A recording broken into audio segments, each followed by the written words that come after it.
Hi! Welcome to this part of my review featuring Fight to Survive. If you haven't seen the other parts of my review, featuring this tabletop role-playing game, where you use your martial arts to survive the mean streets of New Hope City, please check out the playlist in the description below. This time we are going to continue with character creation, taking a look at Origin. Pick your fighter's place in the urban martial arts landscape of New Hope City. First, you choose a district. New Hope City breaks down into 10 districts, each with their own cultures, economic factors, and environments. Player characters may have different districts or may share some in the group, or perhaps they all come from the same district. In this section, you have a handy table detailing the description of each district. You have the Battery, with abandoned factory slums of once great industry. There is also Chinatown, the city within the city, where anything can happen. You also have the Docks, the Bayside, the gateway in and out of New Hope City. Then we have details on the landmarks of each district. For example, in Midtown you have the Castle Arcade, the Good River High School, the Hit radio station. In Parkside you have places such as City Park, Gallagher Golf Course, Howard D. Irwin University, and so forth. You also have details on the different martial arts schools and their communities. For example, the Hand of Death Fighting Association, the Old Sluggers Boxing, Poison Dojo, Sidekicks Hapkido, with communities such as several disassociated, disenfranchised cultural groups oppressed for cheap labor at various points in the century. Other martial arts schools include Art Kickboxing, Duchess Martial Arts, HDU Gym, New Hope Karate, Walton Health Spa, which usually cater to wealthy communities of Northern European, Middle Eastern, and mainland Chinese ancestry. Then we have information on heritage. New Hope City is a multicultural hub. You can play as characters from any ethnicity or culture. And you have information on how each heritage is related to particular districts. For example, in the case of Australian, this heritage is quite common in the Docks and Parkside. In the case of South American, this is quite common in Seacom and the Neon Strip. You also have information on how to break out from cultural stereotypes, and you also have details on the impact of racism in this sort of multicultural hub.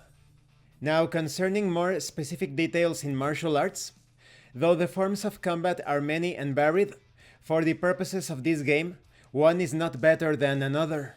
The choice of your style of martial art, especially as a fighter of limited experience, does not matter as much as individual ability. The availability of a particular martial art depends on the game master's start date for play. Multiple player characters can have the same choice without conflict, and that can even make for interesting rivalries. Every martial art imaginable can be covered in Fight to Survive, but for simplicity's sake, starting characters are offered 5 basic choices, which are boxing, kickboxing, karate, kung fu, and wrestling. You also have details on the origin, the intro, and the main move of these martial arts. In the case of boxing, it is of Western origin. It was introduced during the 1900s, at least when it comes to the history of New Hope City, and the main move is punch. In the case of kickboxing, this is of Western Thai origin. It was introduced in the 50s and 70s, and the main move is kick. Now, these are the 5 basic choices for martial arts. If you want more intricate or mixed martial arts, there's information on how to handle that in another section of this book. It's also important to note that you may not want to pick a martial art yet, and leave yourself open to discovering one during play. There are mechanical advantages to doing this, and it means you get to be the center of attention for a bit as your character discovers the martial world for the first time. If you choose not to have a martial art, you are effectively choosing street fighting for the time being. Street fighting means that you have no specific fighting style. Street fighting is the art of no art.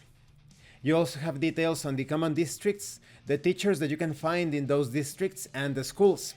For example, in the case of the Docks, Richmond, you can find coaches in boxing gyms.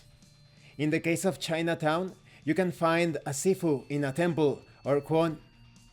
And this concludes this part of the review. In the next part, we are going to talk about comforts. I really like how some of the tropes that you would see in 80s and 90s martial arts films are heightened or showcased in this character creation rule set. And because this is an RPG that focuses on the legacy aspect of martial arts, it is quite understandable that at first you obtain the basic martial arts, and only as the generations move forward, perhaps newer systems or polished versions of the old systems are going to appear. Thank you for watching this part of the review, and thank you for your likes and your comments. If you have any questions or comments, please let me know. And thank you so much to those of you that are going the extra mile to support the channel. If anyone else wishes to further support the channel, the information on how to do that will be in the description below. Once again, thank you, and see you later.